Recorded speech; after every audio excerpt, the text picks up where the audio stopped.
주일 오후에 주로 이게 비유를 하고 있는데요. 오늘은 오전 예배 때 이 비유를 함께 나누기를 원합니다.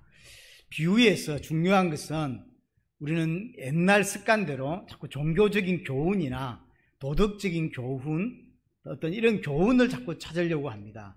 교훈을 주려고 하는 것이 아니라 뭐 그것도 있죠. 하지만 가장 중요한 것은 비유의 대부분은 천국 비유입니다.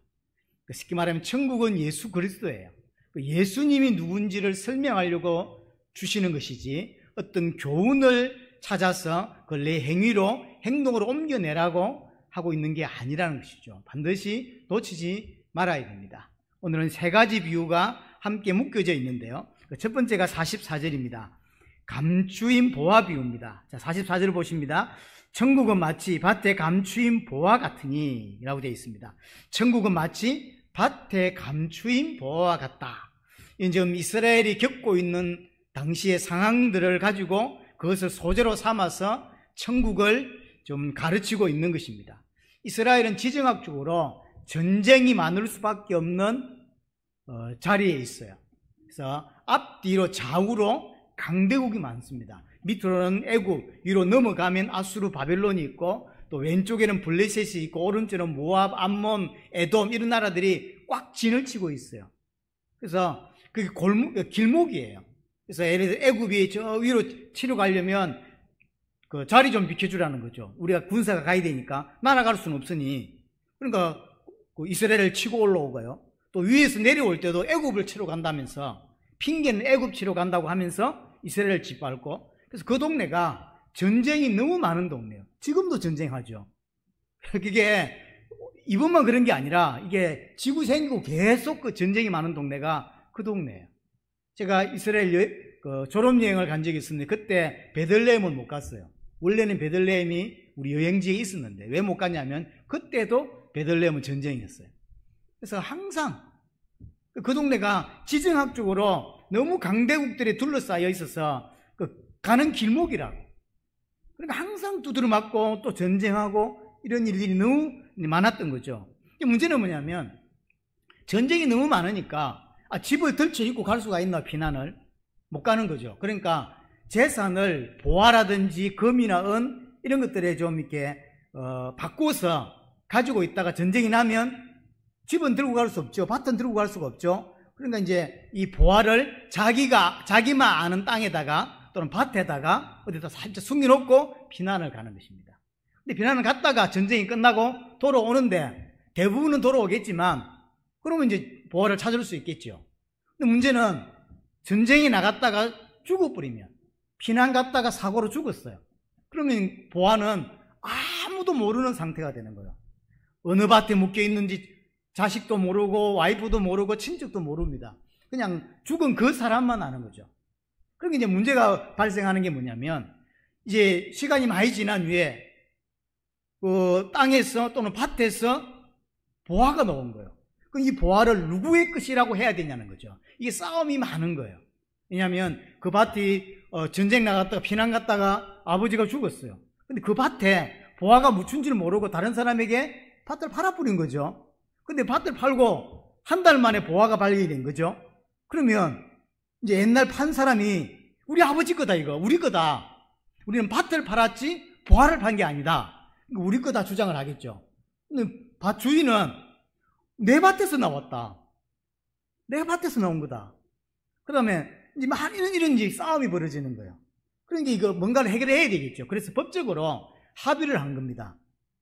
누가 묻었든 언제 묻었든 상관없이 현재 밭 주인이 소유권을 가져간다. 왜냐하면 이게 너무 시끄러운 거예요. 이게 문제가 너무 많은 거죠. 그래서 현재 밭 주인이 소유권을 가져가요. 자기가 안 묻었다 할지라도 그러면 밭을 사는 사람이 그 보화가 있다는 걸 알고 그 밭을 샀겠습니까? 아니죠. 그냥 밭을 산 거죠. 샀는데 거기 보화가 있었던 거죠. 오늘 본문에도 그 이야기예요. 감추인 보화를 발견한 사람은 그 보화가 밭에 있다는 걸 모르고 오늘 일하러 간 사람이에요. 오늘 내용을 읽어보면 자기 밭이 아니에요. 왜냐하면 자기 모든 전 재산을 팔아서 그 밭을 샀다고 보니까 자기 밭이 아니죠. 일용직 노동자일 가능성이 크죠. 그 품꾼이에요. 그날 그 밭에 주인이 우리 밭에 와서 일 좀 해달라라고 해서 일하러 갔던 거죠. 일하러 가서 밭 일을 하다가 우연히 보화를 발견한 것입니다. 보화를 발견하려고 간 게 아니에요. 우연히 발견한 것이고 자기 밭도 아닌 것이죠. 일하다가 그냥 발견했을 뿐입니다. 자, 발견했죠? 어떻게 하냐면 보화를 발견 후에 숨겨두고, 오늘 본문에 그랬습니다. 숨겨두고 기뻐하며 돌아가서 모든 소유를 팔아서 그 돈으로 그 밭을 샀다라고 표현을 하고 있죠. 왜 보화를 숨겨둘까요? 자기 게 아니니까. 보화의 소유권이 주인에게 있으니까. 자기 보화가 될 수 없으니까요. 만약에 밭에 보화가 있다는 것을 주인이 알았더라면 팔겠습니까? 안 팔았겠죠. 그럼 이런 걸 보면 이 사람이 약간 주인을 속인 게 아닌가, 거짓말을 한 거 아닌가라고 도덕적으로 좀 문제가 있지 않나? 이렇게 볼 수가 있습니다. 하지만 오늘 예수님이 비유의 핵심은 이 사람이 도덕적인 문제가 있다 이런 걸 설명하려고 하는 게 아니라 비유라는 걸 잊지 말아야 돼요. 비유입니다, 이게. 감추져 있는 보화는 천국입니다. 천국이 뭐냐? 천국을 어떻게 설명하고 있냐면 밭에 감춰져 있는 보화로 설명하는 거예요. 감춰져 있어요. 대부분의 사람들은 발견할 수가 없습니다. 그럼 이 보화, 이 밭에 감춰진 보화는 누구죠? 예수님이에요. 하나님의 나라입니다. 예수님이 온 것을 보고 하나님의 나라가 왔다라고 설명을 하잖아요. 그래서 하나님의 나라 또는 천국의 핵심은 예수님입니다. 이제 밭에 일하는 사람이 천국을 발견했다는 거예요. 무슨 말일까요? 밭에 일하는 사람이 인생을 살아가다가 예수가 누군지 발견했다는 거예요. 그냥 기독교라고 하는 종교의 한 사람인 줄 알고 살았는데 어느 날 예수가 내게 발견이 되는 거예요. 예수가 종교의 어떤 사랑을 선포했다는 그 사람이 아니라 그리스도구나라고 발견이 됐다는 거죠. 그럼 이 발견이 아무나 할 수 있는 발견입니까? 교회를 좀 다니고 성경책을 읽으면 발견할 수 있는 거냐? 그렇지가 않죠. 베드로가 주는 그리스도시요 살아계신 하나님의 아들이십니다라고 고백하니까 예수님이 뭐라고 말하냐면 이것은 혈육이 네게 알게 한 게 아니다. 쉽게 말하면 부모가 육신적으로 가르친다고 깨달을 수 있고 또는 교회 가서 배운다고 깨달을 수 있는 게 아니다. 하나님이 계시해 주셔야만, 하나님의 눈을 확 뜨게 해 주셔야만 발견될 수 있는 거예요. 어떤 사람이 교회를 10년째 다니다가 예수가 발견 안 되다가 어느 순간 하나님이 눈 뜨게 해 주시니까, 눈을 이렇게 떠서 보게 해 주시니까 예수가 발견되는 거거든요. 교회 다닌다고 예수를 믿는 게 아닙니다. 그렇죠? 그래서 계시라고 하는 거죠. 천국을 발견했다고 하는 건 계시입니다. 하나님이 눈 열어주지 않으면 절대로 볼 수가 없는 것이죠. 그래서 이렇게 계시되지 않은 자, 하나님이 선택하지 않은 자에게 예수는 사실 아무것도 아니에요. 아무런 가치가 없는 것입니다. 그래서 시편 118편 22절에 보면 건축자들이 내다 버린 돌이다라고 표현합니다. 건물을 짓는데 이 돌 저 돌 다 썼습니다. 썼는데 아무짝에 쓸모없는 돌처럼 보이는 게 예수님이라는 거예요. 자기 인생에 조금도 보탬이 안 돼. 그게 버렸어. 다른 말로 폐기물이라. 건축을 다 하고 집을 다 지었는데 이제는 버려야 되죠. 그 버리는 것 같은 것이 그들에게는 예수란 말이에요. 세상 사람들의 눈에는 버려도 아깝지 않은 게 예수입니다. 하지만 그 예수가 발견된 자에게는 천국인 거예요. 실제로는 천국이고 실제로는 하나님의 나라지만 불신자들의 눈에는 또는 하나님께서 눈을 열어주지 않은 자에게는 버려도 아깝지 않은 아무것도 아닌 존재예요.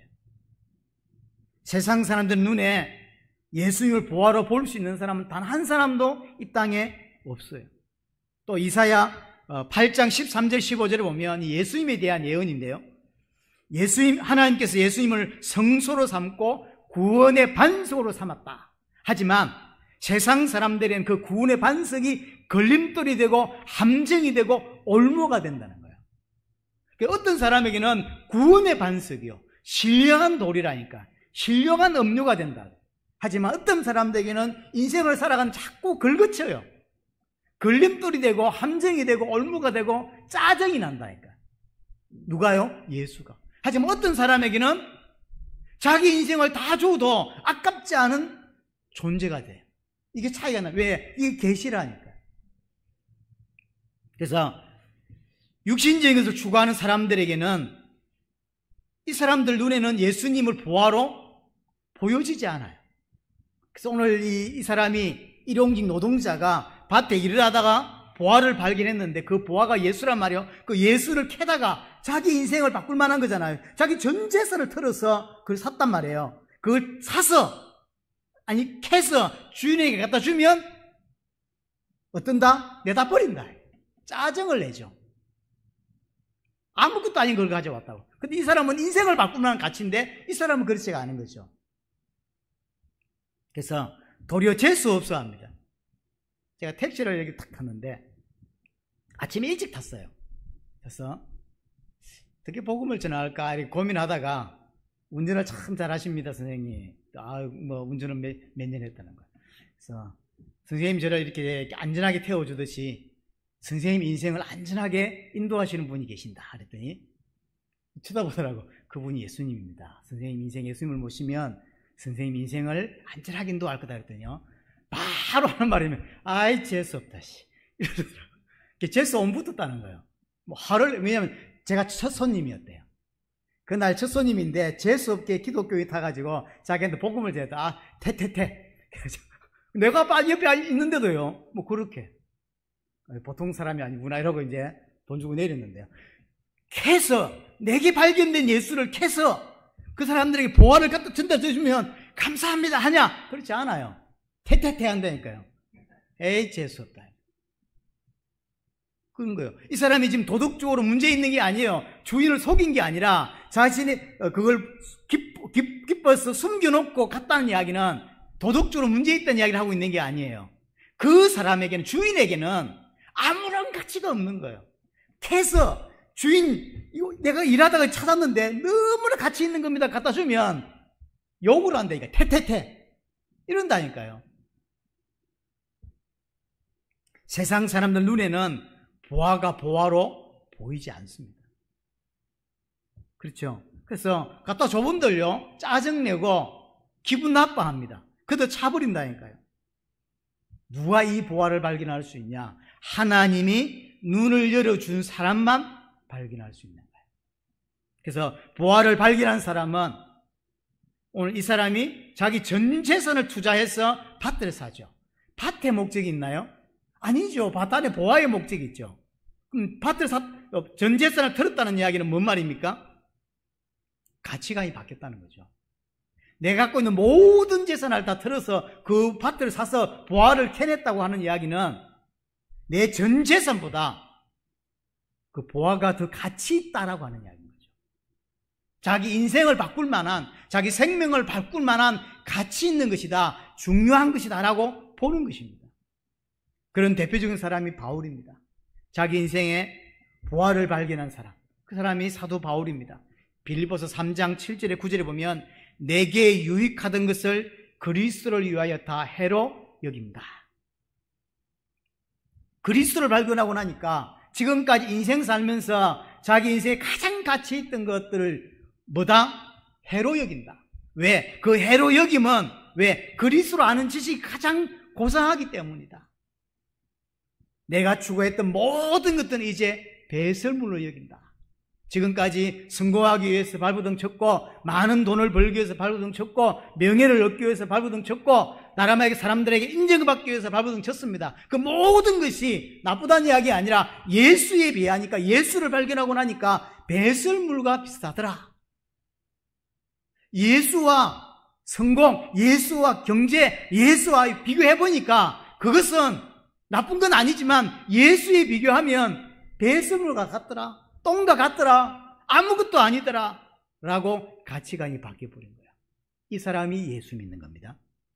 교회 와서 예수를 통하여 더 큰 성공을 얻기 위해서 오는 것은 잘 온 거지만 그는 예수 믿는 건 아직 아닌 거예요.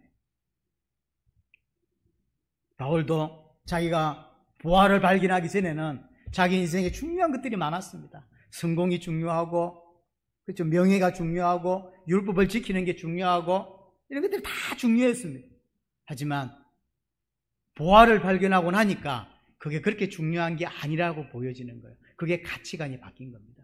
왜 그런 걸 중요하게 했을까요? 그것이 나를 지켜준다. 그것이 나를 안전하게 만들어준다고 믿은 거죠. 돈이 많으면, 내가 성공을 하면, 명예를 쌓으면 그것이 나를 안전하게 이 땅에 살게 해준다고 믿었기 때문에 생을 걸면서 그런 걸 추구했던 거예요.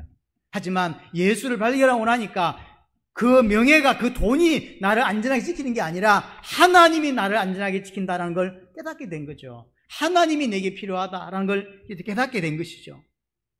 바울도 오직 자신만을 위해 살았어요. 하지만 하나님을 알고 부활을 진짜 발견하고 나서, 예수 그리스도 진짜 발견하고 나서 이게 다 바뀐 거죠. 그래서 모든 것들을, 지금까지 인생 살면서 가장 가치 있게 여겼던 모든 것들을 다 배설물로 여길 수 있었다라고 이야기를 합니다. 그리고 고린도후서 11장에도 보면요, 이 부활을 발견하고 자기 인생이 어땠는지를 설명하죠. 자기가 태장에도 맞고 많은 감옥에다 가고 많은 고생하고 강도의 위험, 강물의 위험, 바다의 위험 속에서 결과적으로는 순교까지 하게 되죠. 왜 그렇게 했냐? 부활을 발견했거든. 자기의 생명보다 이 부활가 가치 있다는 걸 알았기 때문에 조금도 망설이지 않고 부활을 위해서 자기를 헌신하고 부활을 위해서 생명도 내놓을 수 있었던 거예요. 그게 부활을 발견한 바울의 모습인 거죠. 바울에게 있어서 부활은, 바울에게 있어서 복음은 그런 것입니다. 자신의 모든 것을 다 내놓을 수 있고, 자신의 모든 것을 다 내려놓을 수 있고, 생명까지도 내려놓을 수 있는, 그게 예수였다. 하지만 불신자에게, 하나님께서 아직까지 눈을 열어주지 않은 사람에게 있어서 부활은 건축자들이 버린 돌과 같아요. 폐기물과 같아요. 재수 없어 하는 거예요. 자기 인생의 걸림돌이라고 생각해요. 자기 인생에 자꾸 넘어지게 만드는 하찮은 것이란 말이에요. 너무 차이 나죠? 그래서 오늘 부활을 숨기는 이 사람은 왜 숨겨놨냐? 숨겨놨다는 이야기가 아니에요. 주인에게는 아무런 가치 없는 것이고 재수 없는 것이라 숨겨놓은 거예요. 그래서 도덕적으로 문제 있다는 이야기를 하고 있는 게 아닙니다. 자, 마지막에 그래서 숨겨놓고 기뻐하며 돌아가서 자기의 소유를 다 팔아 그 밭을 샀다라고 이야기합니다. 밭에서 부활을 발견한 사람은 자신의 모든 소유를 다 팔 수 있을 만큼 기쁨이 오는 거예요. 그렇죠? 자신의 가치관이 완전히 다 바뀐 것이죠. 내가 가진 모든 재산보다 예수가 더 가치 있다, 예수가 더 소중하다는 것을 알게 됐다는 이야기죠. 밭을 산 이유는 열심히 밭을 갈아서 일하려고 하는 게 아닙니다. 오직 밭을 산 이유는 밭에 있지 않고 밭 안에 있는 보화에 있는 거죠. 보화를 얻기 위해서. 어떤 면에서 육신적으로 이야기하자면 그 밭을 사고 밭에 안 나갈 가능성이 큽니다. 그렇죠? 밭에 목적이 있는 게 아니라니까요. 밭 안에 보화의 목적이 있는 거죠. 왜 그렇습니까? 이 보화가, 다시 말해서 이 예수가 내 인생의 생명의 원천이고 나를 살게 하고 나를 움직이게 하는 원동력인 거죠. 나의 힘이 되는 거죠. 그래서 모든 돈을 다 투자해서, 모든 걸 투자해서 기쁨으로 그 보화를 찾는, 그 기쁨으로 예수를 사는 거죠. 그 이야기입니다. 그래서 발견한 사람은 기뻐하며 돌아가서 자기의 모든 소유를 다 팔아서 보화를 얻는 것입니다. 교회 생활을 하면서 보화를 발견한 사람과 똑같은 행동을 하지만 발견하지 못한 사람도 있습니다. 발견한 사람이 예배합니다, 기도합니다, 헌금하고 성교를 하죠. 그럼 발견하지 못한 자도 교회 안에서 헌금도 하고 기도도 하고 예배도 합니다. 하지만 어떤 사람은 보화를 발견하지 않고도 그걸 한다고. 그럼 할 때가 차이 나요. 그걸 예배하고 기도하고 교제하고 성교하고 이럴 때 기쁨이 올라오는 거예요. 그렇죠. 하지만 발견하지 못한 자는 동일하게 예배 자리에 나오고 기도도 하고 이렇게 하는데 내 안에서 그 기쁨, 그 원동력이 나오질 않아요. 그냥 하는 거 의무적으로, 종교적으로. 그런 사람도 분명히 있다고 하는 것이죠. 그 사람은 발견하지 못한 자입니다. 발견하지 못하고 종교적으로 하고 있을 뿐인 것이죠. 그래서 부활을 보화로 발견할수록 눈 열어주신 분이 누구냐면 하나님이에요. 우리가 한 게 하나도 없습니다. 내 모든 재산을 기쁨으로 다 팔아서 천국을 소유하게 하신 분이 하나님이라는 이야기인 거죠. 내가 한 게 아닙니다. 내가 그것을 천국을 얻기 위해서 노력한 게 없습니다. 전부 하나님의 은혜로, 계시로 된 것입니다. 근데 이제 이거 설교를 준비를 하면서 몇 분들의 설교도 들어보고 자료도 좀 찾아보면서 굳이 안 찾아봐도 아는 거지만 많은 분들이 이 예수님의 비유를 굉장히 잘못 쓰고 있더라고요. 그게 뭐냐면 봐라, 이 소장농인 이 사람이, 품꾼인 이 사람이 가난하지만 열심히 일을 하니까 보화를 발견하지 않냐. 그래서 최선을 다해서 일해라. 하나님 앞에서 최선을 다해서 일하면 하나님이 어느 날 이런 보화를 발견하게 해준다. 그러더라고요. 완전 다른 이야기예요. 큰일 날 소리라고. 그 이야기가 아니라니까요. 그 이야기가. 보화를 발견한 사람은 인생이 바뀌죠.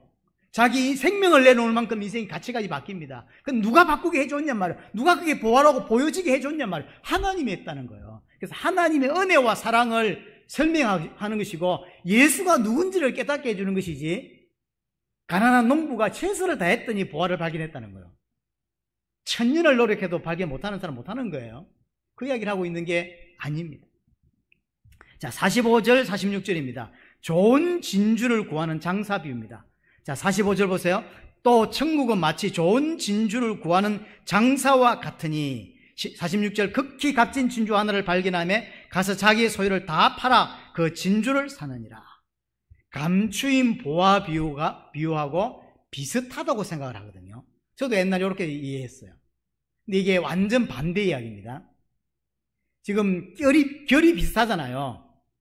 뭘 발견했고, 그 다음 이 발견한 사람이 전 재산을 다, 소유를 다 팔아서 그 진주를 사잖아요. 그러니까 감추인 보화와 진주 비유가 같은 비유라고 생각하는, 아니 반대 비유입니다.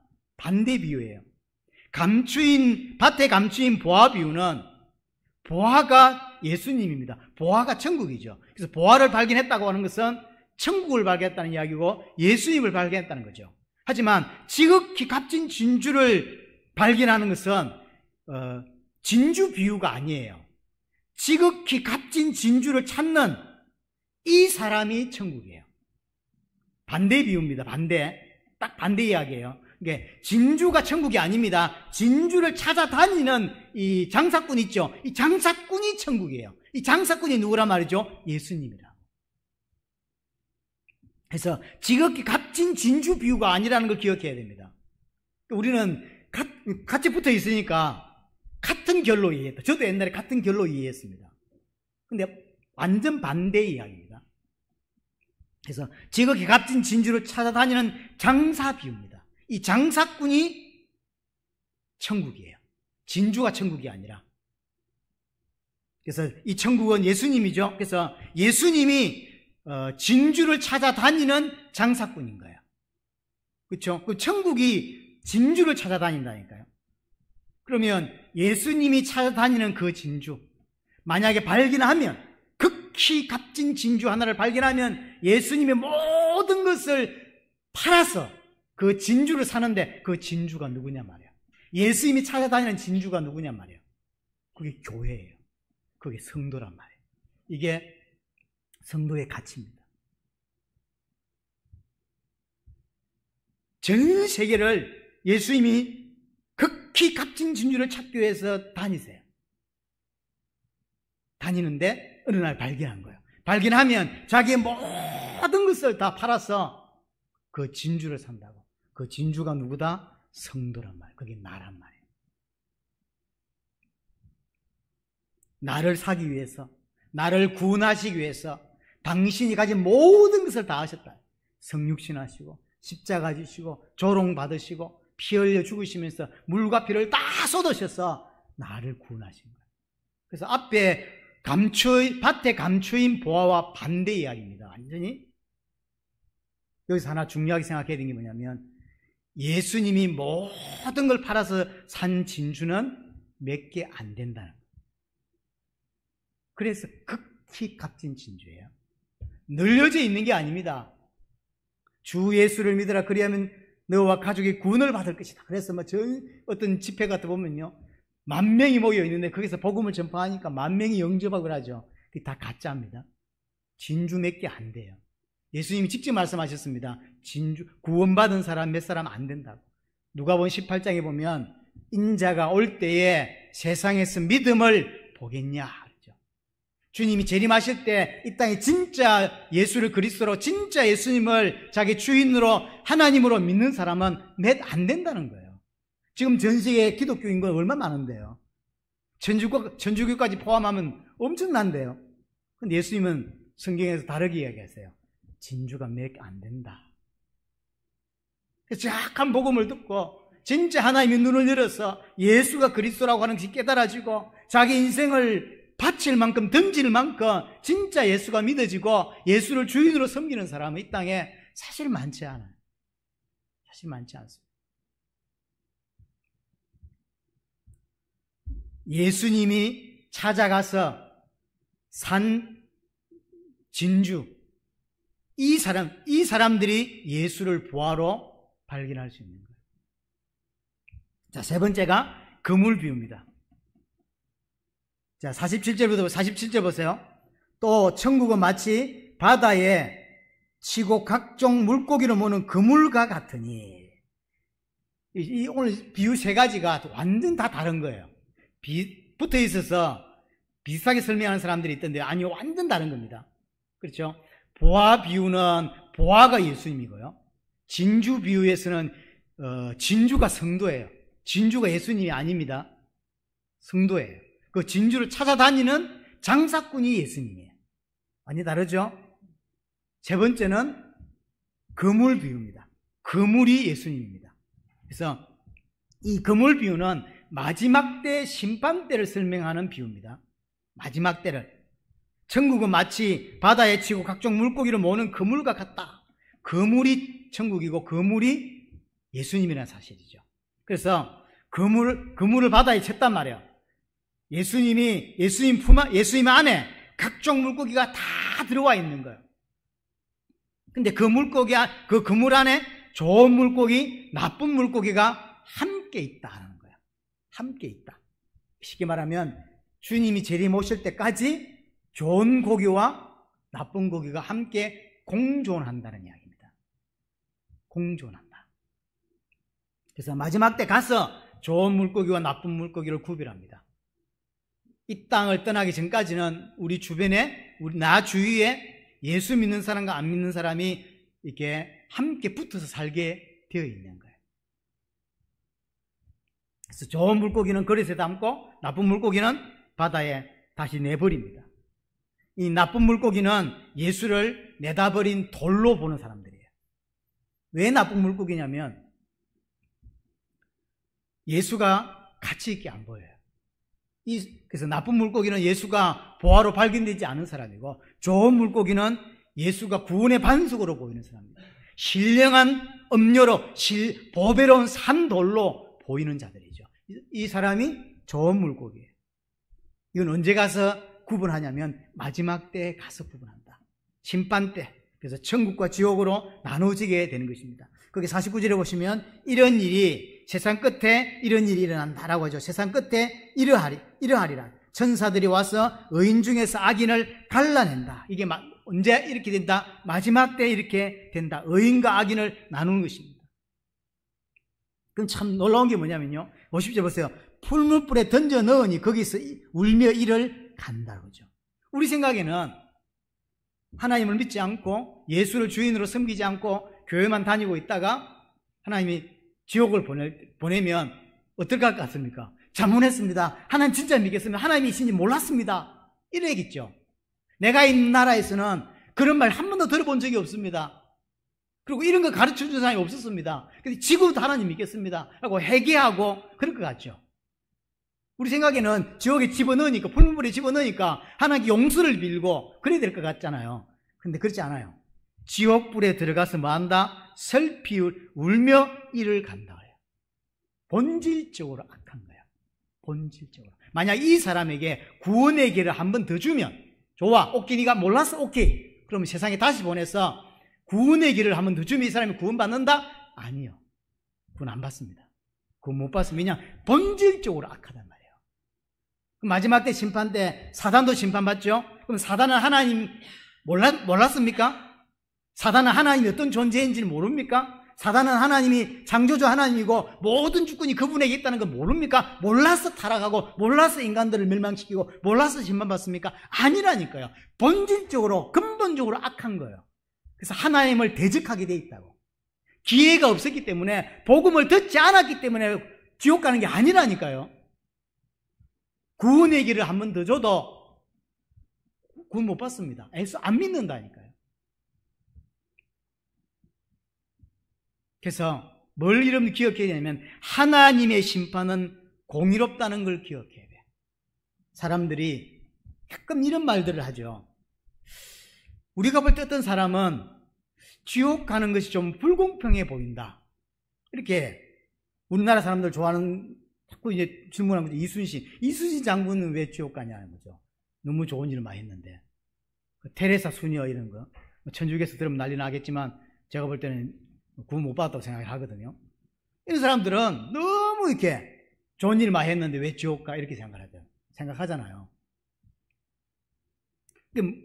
아직도 내가 아담의 자리에 서 있는 거예요. 아직도 내가 선과 악을 내가 판단해. 내 생각에는 저 사람 구원받아야지. 하나님의 공의가 불공평해 보인다고. 공의롭지 않아 보이는 거예요. 우리나라에서 예를 들어서 저 고려시대, 삼국시대에 그때는 기독교도 몰랐고 복음을 들어본 적도 없어요. 누가 전도연자에서 제게 이렇게 물었어요. 그 사람들은 공평하지 않지 않나? 들어야 듣고 이렇게 안 믿었으면 지옥 간다 이해되는데 안 들었지 않냐? 안 들었는데 왜 지옥 보내냐 이러더라고요. 그렇지 않습니다. 그 사람을 지금 태어나게 해도 그 사람은 안 믿습니다. 그 시대에 태어났기 때문에 안 믿는 게 아니라니까요. 들을 수 없었기 때문에 안 믿는 게 아니라 지옥 가는 게 아니라 이 땅에 지금 태어나도 그 사람은 안 믿는 거예요. 하나님의 공의는 하나님의 심판은 공의로운 거예요. 그 시대에 태어났기 때문에 못 믿은 게 아니라니까요. 이 시대에 태어나도 안 믿을 사람은 안 믿는 거예요. 우리가 볼 때는 복음을 듣지 못해서 우리가 볼 때는 그렇게 이야기할 수 있죠. 그렇지 않아요. 그러면 하나님이 잘못된 거죠.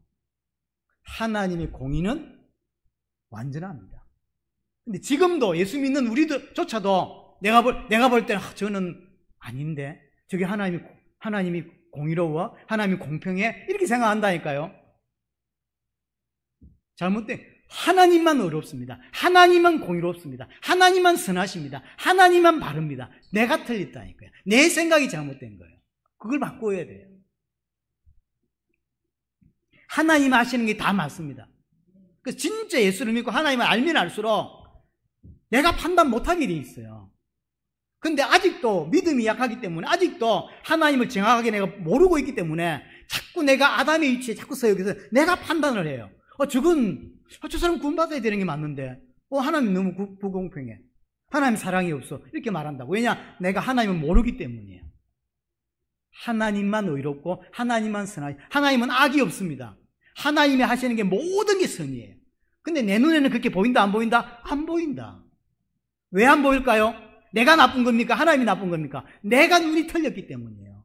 내가 올바른 눈을 가지고 있지 않기 때문에 내 눈에는 그렇게 보인다고. 하지만 하나님만 어렵습니다.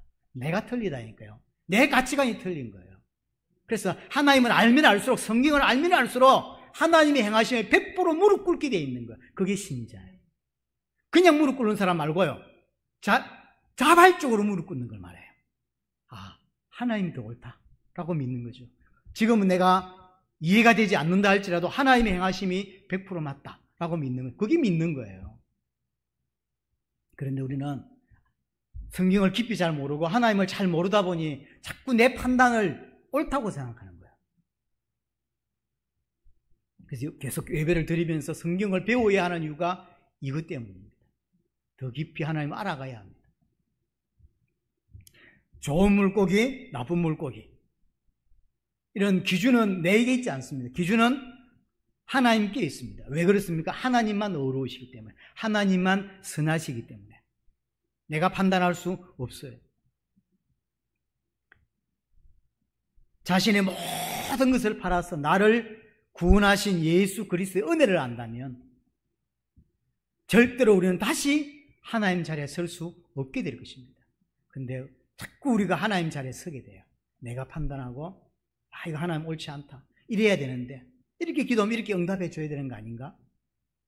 이렇게 생각하는 거예요. 내가 하나님께 얼마나 했는데 자꾸 내가 하나님 자리에 계속 서는 거예요. 오늘 이런 비유 설명들은 전부 다 하나님이 행하신 은혜와 하나님이 베푸신 사랑을 가르치고 있는 겁니다. 하나님께서 그렇게 하시는 거구나. 오늘 이 마지막 그물 비유와 똑같은 비유가 앞에 나오는 24절 30절 보세요. 24절 30절의 이야기가 뭐냐면 알곡과 가라지. 그 알곡과 가라지를 설명해 준 게 36절부터 43절.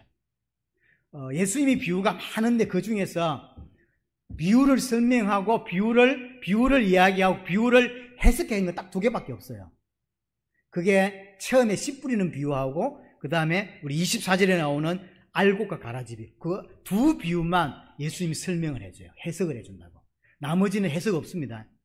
그래서 많이 오해가 생겨요. 왜냐하면 비유만 설명하지 그 설명을 이게 무슨 말이다고 해석을 예수님이 안 해주세요.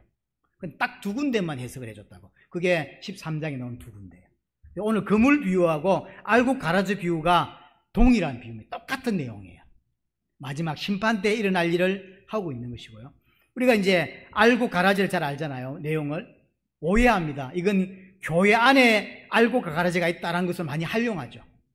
교회 안에. 근데 자세히 보니까 이번에 제가 이걸 보면서 이것도 내가 잘못 알고 있었구나 라고. 이게 교회 안에 알곡이 있고 가라지가 있지요. 당연히 있을 수 있어요. 그러나 하지만 본문의 이야기는 교회 안 이야기를 하고 있는 게 아니에요. 반대였어요. 세상에 알곡과 가라지가 있다는 이야기를 하고 있었던 거지 교회 이야기가 사실은 아니었습니다. 37절에 보시면 좋은 씨를 뿌리는 자는 예수님이라고 되어 있고요. 그 밭은 뿌려지는 밭은 교회가 아니라 세상이었고요. 교회가 아닙니다. 세상이고요. 씨는 천국의 아들들, 성도를 말하는 거죠. 그래서 알곡과 가라지 비유는 교회 안에 어떤 사람들이 있다, 염소와 양이 있다 이렇게 설명하는 비유가 아니에요. 반대입니다. 그래서 천국은 좋은 씨를 제 밭에 뿌린 사람과 같다라고 24절에 이야기하고 25절에 보니까 사람들이 잘 때 원수가 와서 가라지를 덧뿌렸다. 예수님이 씨를 뿌렸는데 원수가 와서 사단이 와서 가라지를 뿌려놓은 거예요. 문제는 이제 우리 장로님과 집사님들은 저 강원도에 사시면서 이 농사를 지어봤잖아요. 우리가 이제 이렇게 모내기를 했는데 시간이 지나 보면 피가 있어요. 피를 안 심었거든요. 근데 피가 딱 있어요. 근데 놀라운 게 뭐냐면 피가 이 벼하고 너무 처음엔 똑같이 생겼어요. 아버지가 이제 저를 데리고 논에 가서 이게 이제 하는 피 뽑기를 하는데 나는 아무리 봐도 모르겠어. 그래서 이게 왜 구별이 안 되냐? 나는 아무리 봐도 그래서 내가 모를 많이 뽑았거든요. 이게 문제예요. 오늘 본문에서 중요한 이야기 중에 핵심이 오거든요. 이게 너무 비슷하게 생겨서 어느 지점까지는 이제 더 크 뿌리면 표시가 납니다. 열매가 차이가 확실히 나기 때문에 표시가 나는데 처음에 파랄 때는 초록색일 때는 제 눈에는 그게 피인지 변지 구별이 안 돼. 뽑았더니 다시 심으라는 거야. 두들 맞을 뻔했다니까 내가. 구별이 안 돼. 더 중요한 건 뭐냐면 뭐가 문제냐면 피가 훨씬 더 가라지가 훨씬 더 성장률이 좋아요. 잘 자라. 잘 자라. 그리고 이 성장이 빠르고 잘 자라기 때문에 진짜 자라고 열매를 맺어야 되는 알곡, 이 벼의 영양분을 다 빨아먹고요. 그 다음에 이것들이 더 커가지고 덮어버려요. 그래서 아시죠? 피가 훨씬 더 잘 자라가지고 어떤 논에 가보면요. 비밭인 줄 알겠어. 너무 아저씨 농사를 안 지어가지고. 그거 이제 빨리 뽑아줘야 되는데 이런 문제가 생기는 거예요. 벼를 심었는데, 알곡을 심었는데, 가라지가 옆에 더 나가지고는 모든 영양분을 다 빨아먹고 또 피의 그 줄기들이 그 뿌리가요, 튼튼해요. 그래가지고 영양분 다 빨아먹지 키가 더 빨리 큰다. 그러니까 그늘 만들지. 그래가지고 알곡이 열매를 못 맺도록 그렇게 만드는 게 가라지입니다. 그게 피란 말이에요. 많은 지장을 주죠. 근데 이제 그 뽑으려고 하니까 알곡이 뽑히는 일이 벌어지죠. 그래서 주인이 알곡이 열매를 맺을 때까지 그냥 두라라고 29절에 이야기하죠. 왜냐하면 가라지가 좋아서 두는 게 아닙니다. 알곡이 다친단 말이에요. 알곡이 열매 맺는데 문제가 되죠. 그래서 주인이 놔둬라, 그럼 뽑지 마라 라고 이야기를 하는 것이죠. 우리에게 주는 메시지도 많죠. 성도가 세상에서 복음 모르는 사람들 때문에 많은 상처를 받고 상처 이전에 많은 영향을 받아요. 많은 영향, 은혜를 놓치게 되고 또 받은 은혜를 쏟게 되고 빼앗기게 되고 그 불신자 때문에, 같은 직장의 불신자 때문에 세상과 타협하게 되고 영적인 힘을 잃게 되고 흔들리게 되고 넘어지게 되는, 이 가라지 때문에 많은 일에 영적인 영향을 받는다니까요. 내가 올바로 서고 싶은데 내 영양분을 빼앗아 가고 나를 자꾸 햇빛을 못 받게 만들어서 자라지 못하고 성장하지 못하도록 상처를 주고 그렇게 한다고요. 당연히 세상을 이겨야 되는데 세상을 이기지 못하고 자꾸 세상이 흔들리게 만드는 역할을 가라지가 한단 말이에요. 근데 뽑아버리면 좋겠는데 하나님이 놔두라는 거예요. 왜냐하면 뽑다가 알곡이 뽑히는 일이 벌어진다는 거죠.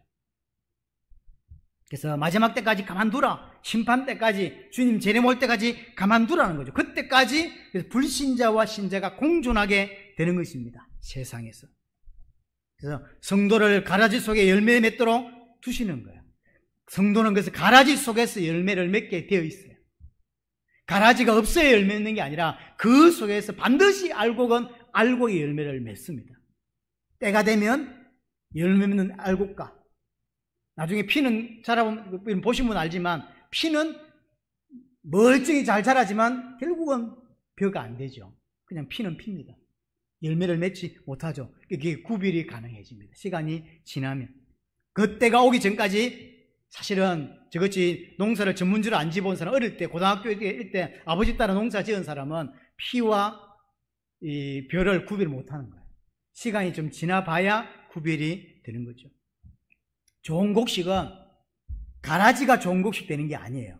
좋은 곡식은 처음부터 하나님이 좋은 씨를 뿌린 거예요. 예수님이 좋은 씨를 뿌려준 거예요. 그래서 알곡이 된 거죠. 가라지로 출발해가지고 알곡되는 케이스가 있나요? 아닙니다. 우리가 성도로 구원받고 하나님의 백성이 된 것은 어떤 노력을 통해 된 것이 아니라 하나님이 만세전에 창세전에 택정해 주셨기 때문에 처음부터 좋은 씨였고 알곡이었던 거예요. 알곡이었던 거예요. 그 알곡을 진주 비유로 설명하면 차다 다니가사가 찾은 거죠. 가라지 때문에 분명히 늦게 열매를 맺을 수는 있습니다. 하지만 반드시 알곡입니다. 알곡은 반드시 열매를 맺습니다. 우리가 불신자 때문에 늦게 맺을 수 있고 영향을 받기도 하기도 합니다. 하지만 반드시 알곡은 열매를 맺는다는 사실이죠. 마지막 가서 이게 다 가려집니다. 그때까지는 공존할 수밖에 없는 것입니다. 또 하나, 나 또한 알곡인데 가라지의 모습이 드러날 때가 있어요. 분명히 알곡인데 가라지의 모습이 나에게서 나온다는 거예요. 그렇죠? 그걸 하나님이 다 뜯어내주는 거예요. 다 뜯어내고 알곡으로 열매 맺을 수 있도록 만들어 주시는 것입니다. 그래서 우리 알곡 가라지 비유와 그물 비유는 결국은 결론이 같은 겁니다. 마지막 때를 설명하는 것이고, 마지막 때 마치 그물 안에 좋은 물고기, 나쁜 물고기가 함께 있고, 또 알곡 가라지에서 밭에 또 논에 알곡과 가라지가 함께 공존하듯이 마지막까지 함께 공존하고요, 마지막 때 가서 하나님이 다 그걸 구별한다라고 이야기를 하는 것입니다. 마지막 때 가면 좋은 곡식은 좋은 그릇에 하나님의 창고에 저장이 되고, 나쁜 곡식은 불태워지는 거예요. 불문불에 던져버리는 것이죠. 좋은 물고기는 그릇에 담고 따로 보관하고, 나쁜 물고기는 버려버리는 것입니다. 천국과 지옥으로 나는 것이죠. 마지막 때까지 공존한다는 사실이죠.